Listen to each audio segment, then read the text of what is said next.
നമുക്ക് ഈസി ആയിട്ട് restaurant style gobi Manchurian വീട്ടിലുണ്ടാക്കാം. സോ നമുക്ക് ഫസ്റ്റ് ആവശ്യമുള്ള ഇൻഗ്രീഡിയൻറ്റ് എന്ന് പറഞ്ഞാൽ കോളിഫ്ലവറാണ്. ഞങ്ങളിപ്പോൾ ഇവിടെ ഉപയോഗിക്കുന്നത് ഒരു ഫുൾ ബിഗ് കോളിഫ്ലവറാണ്. ഈ കോളിഫ്ലവർ നമുക്ക് ചെറിയ ചെറിയ ഫ്ലോററ്റ്സ് ആക്കിയിട്ട് അതിനൊരു ബോളിലേക്ക് ട്രാൻസ്ഫർ ചെയ്യാം. ഈ ഫുൾ കോളിഫ്ലവർ ഞങ്ങൾക്ക് ഇത്ര ഫ്ലോററ്റ്സാണ് കിട്ടിയത്. നമുക്കൊരു വലിയ പോട്ട് എടുത്തിട്ട് അതിൽ കുറച്ച് ചൂടുവെള്ളം ഒഴിക്കാം. പിന്നെ ഈ കോളിഫ്ലവറിന് നമുക്കൊരു 5 മിനിറ്റ് ഒരു മീഡിയം ഫ്ലെയിമിലിട്ടൊന്ന് ഇളക്കാം. ഇത് നന്നായിട്ട് ചൂടാവട്ടെ. അത് കഴിഞ്ഞിട്ട് നമുക്കിതൊന്ന് ഇളക്കാൻ പറ്റുന്ന ഒരു വലിയ പാത്രത്തിലേക്ക് ട്രാൻസ്ഫർ ചെയ്യാം. ഈ പാത്രത്തിലേക്ക് ട്രാൻസ്ഫർ ചെയ്ത് കഴിഞ്ഞാൽ മാറ്റി വയ്ക്കാം. നമുക്ക് ആവശ്യമുള്ള വെജിറ്റബിൾസ് പറഞ്ഞാൽ ഒനിയനും ക്യാപ്സിക്കം. സോ നമുക്ക് ആദ്യം ഈ ക്യാപ്സിക്കത്തിന് വെട്ടാം. സോ നമ്മൾ കുറച്ച് വലിയ പീസുകളായിട്ടാണ് വെട്ടാൻ പോകുന്നത്. ഞങ്ങളിവിടെ ഉപയോഗിച്ചിരിക്കുന്നത് ഒരു മീഡിയം യെല്ലോ ബെൽ പെപ്പറാണ്. സോ നമുക്കിനി ഈ ബെൽ പെപ്പർ ഒന്ന് നന്നായിട്ട് ഡൈസ് ചെയ്തെടുക്കാം. കുറച്ച് റഫ്ലി ഡൈസ് ചെയ്തെടുക്കാം വലിയ പീസുകളായിട്ട്. സോ നമ്മുടെ ക്യാപ്സിക്കം ഇപ്പോൾ വെട്ടി കഴിഞ്ഞാൽ നമുക്കതൊരു ബോളിലേക്ക് ട്രാൻസ്ഫർ ചെയ്യാം. ഇനി അടുത്തത് വെട്ടാനുള്ള വെജിറ്റബിൾ എന്ന് പറയുന്നത് നമ്മുടെ അനിയനാണ്. ഈ ഒനിയനെ നമുക്ക് ഒരു അനിയൻ നന്നായിട്ട് ഫൈനായിട്ട് ഡൈസ് ചെയ്യാം.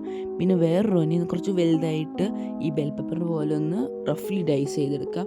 അപ്പോൾ കുറച്ച് സൈസ് കിട്ടും നമ്മൾ ലാസ്റ്റ് കറിയിലാവുമ്പോൾ. ഇത് വെട്ടി കഴിഞ്ഞാൽ നമുക്കതൊരു ബോളിലേക്ക് ട്രാൻസ്ഫർ ചെയ്തിട്ട് നമ്മൾ മുമ്പ് മാറ്റി വെച്ചിരിക്കുന്നുണ്ടായിരുന്ന കോളിഫ്ലവറിലേക്ക് 1.5 കപ്പ് കോൺഫ്ലവറും 2 കപ്പ് മൈദയും ആഡ് ചെയ്യാം നമുക്ക്. ഇത് കഴിഞ്ഞിട്ട് നമുക്കിനി സ്പൈസും കുറച്ച് ഉപ്പും ആഡ് ചെയ്യാം. നിങ്ങൾക്ക് എത്ര ഉപ്പ് ഇഷ്ടമാണ് അത്ര ഉപ്പ് ആഡ് ചെയ്യാം. നിങ്ങൾക്ക് എത്ര സ്പൈസ് ഇഷ്ടമാണ് ആഡ് ചെയ്യാം. അത് കഴിഞ്ഞിട്ട് ഒരു ജിഞ്ചർ ഗാർലിക് പേസ്റ്റും 1 കപ്പ് വെള്ളവും ഒഴിക്കാം. നന്നായിട്ടൊന്ന് മിക്സ് ചെയ്തെടുക്കുക. എല്ലാ കോളിഫ്ലവറിൻ്റെ പീസ് കോട്ടാവണ വരെ ഒന്ന് മിക്സ് ചെയ്തെടുക്കുക. ആവശ്യത്തിന് കൂടുതൽ വെള്ളം കിട്ടും. അത് കഴിഞ്ഞിട്ട് നമുക്കൊരു പാൻ എടുക്കാം. ഈ പാനൊന്ന് ചൂടായി കഴിഞ്ഞാൽ മോയ്സ്ചറൊക്കെ പോയി കഴിഞ്ഞാൽ കുറച്ച് എണ്ണ ഒഴിക്കാം. എണ്ണ ഒഴിക്കാമെന്ന് പറഞ്ഞാൽ ഈ കോളിഫ്ലവർ സബ്മേർജ് ആവണ വരെ എണ്ണ ചൂടായി കഴിഞ്ഞാൽ നമ്മൾ സ്റ്റാർ ഓഫ് ദ ഷോ കോളിഫ്ലവറിന് ഇട്ടിട്ടൊന്ന് നന്നായിട്ട് വറക്കാം. സോ കോളിഫ്ലവർ 5 മിനിറ്റ് വറുത്താൽ മതി. ഒരു ഗോൾഡൻ ബ്രൗൺ ഒരു സ്വർണ്ണത്തിൻ്റെ കളറാകുമ്പോൾ അത് പുറത്തേക്ക് എടുക്കാം. സോ ഞാനൊരു 5 മിനിറ്റ് മീഡിയം ഫ്ലെയിമിലിട്ട് വറുത്തു. നല്ല കളറായിട്ടുണ്ട്. എല്ലാ കോളിഫ്ലവർ അങ്ങനെ ചെയ്തു. നമുക്കിനി ഒരു പോട്ട് എടുത്തിട്ട് അതിൽ കുറച്ച് എണ്ണ ഒഴിക്കാം. ഈ എണ്ണ കഴിഞ്ഞിട്ട് നമ്മൾ മുമ്പ് അരിഞ്ഞ് വെച്ച ഒനിയൻ ഓയിലേക്ക് ഇടാം. അതിട്ട് നന്നായിട്ടൊന്ന് സോട്ട് ചെയ്ത് കഴിഞ്ഞാൽ നമുക്കതിലേക്ക് കുറച്ച് ജിഞ്ചർ ഗാർലിക് പേസ്റ്റ് ഇടാം. സോ നമ്മൾ ജിഞ്ചർ ഗാർലിക് പേസ്റ്റ് ഇട്ട് കഴിഞ്ഞാൽ നമുക്ക് ക്യാപ്സിക്കം ആവശ്യത്തിന് ഉപ്പും ഇടാം.